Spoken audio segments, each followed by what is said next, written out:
You may have noticed during my orange chicken video that I accidentally got some of the cornstarch slurry on my stovetop. I'm going to show you a quick and easy way to clean a glass cook surface. You'll note the stain left and that I've waited until the oven has completely cooled.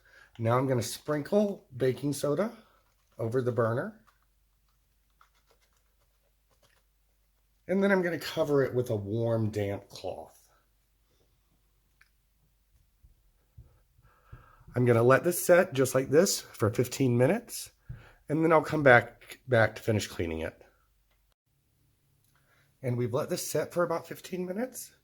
So we're just going to take the rag and start to rub in a circular motion over where we put the baking soda earlier.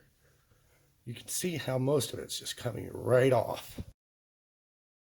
And then to get any leftover baking soda residue, we'll go ahead and finish it with just a little spray of vinegar.